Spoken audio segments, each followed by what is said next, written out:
Fisherman's Village. Ito po yung area shot na kuha po ng ating news team na galing po sa Regional News Group ng ABS-CBN.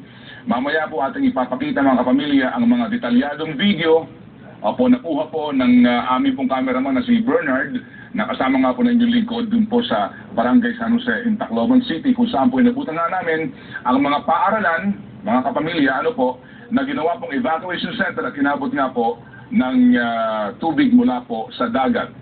I was telling the former governor kanina nga na it's about time na atin na pong palitan mga kapamilya ang katagang storm surge sa ngayon. Sa lahat po ng forecast ng Pag-asa, we humbly and respectfully request na baguhin na po natin itong term na ito para mas maunawaan po ng ating mga kababayan. Ito pa rin po yung aerial shot na hindi po napapanood. Ito na ho, yung ating pong ilang mga kuha mismo sa lungsod po ng Tacloban. Ito ho yung I'm trying to ito yung Fisherman's Village Elementary School. Ito po yung inabutan kong mga may kamag-anak po na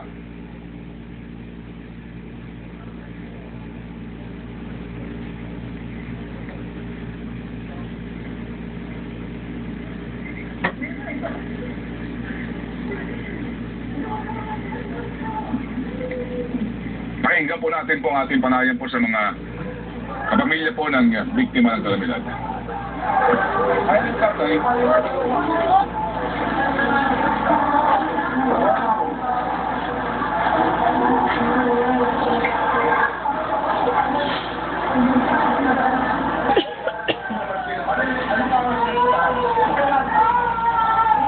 Ang aming inabutan na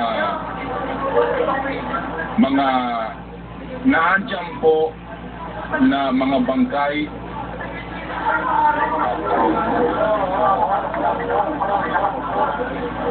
ito ho yung mga bata at matatanda. Sa ngayon po talagang wala pa po tayo eksaktong figure kung ilan po ang biktima dahil nga po sa wala pa po talagang koordinasyon ang mga barangay officials at ang mga taga-national government dahil po sa ulitin po lahat ng mga taga-Tacloban po ay biktima dito. Kaya po yung aking binabanggit pong law and order kanina, kaya pong ating panawagan nga po sa AFP Chief of Staff o kaya po sa PNP Chief dahil sa yung pong mga local police doon ay biktima rin. Kaya nauunawaan ko na walang nagbabantay ngayon. Ultimo nga po yung sunog kagabi sa isang malaking shopping mall sa Tacloban, wala nakapag-respond din bumbero. Dahil po sa ultimo mga bumbero, biktima. Kaya po kailangan natin magpadala ho ng karagdagang pwersa doon, mga sundalo at mga pulis galing sa labas na para po mag-secure. Ito po yung ito yung mas maaga-aga pa hong sunog, pero kagabi nagkaroon po ng mas malaking sunog po sa lungsod ng Tacloban. Kaya po ang ating kinakailangan po ngayon ay additional deployment ng mga tauhan na manggagaling po sa iba't ibang mga lugar.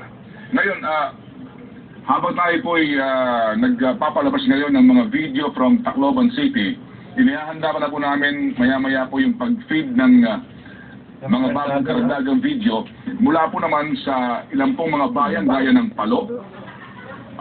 Secretary, saan po mga bayan po ang inyong tinungo kanina? Binabaan po ninyo mula sa helicopter? Ang binabaan talaga natin ay yung Palo at saka yung Ormoc. Pero sa aerial natin, kasi gusto natin makita talaga kung gaano kalakas itong bagyong to, nadaanan natin ang Burawin, Dagami, Tabon-Tabon, Carigara, marami pang bayan na ang itsura nila pare-pareho din. Mga walang bubong ang mga bahay nila at maraming punong bumagsak. Opo. So, Secretary, kung nakababa po kayo ng Ormoc City, kumusta po ang Ormoc sa usapin po ng dami ng casualties? Ang casualties nila is hindi ganyan karami ang report nila na casualties. Kaya lang, ang damage nila sa mga kuryente, sa mga gusali nila, talagang matindi rin. Pero dahil wala silang, pagkaalam ko wala silang storm surge. Kasi nasa opposite side sila ng isla. Kumbaga natakpan sila ng bundok.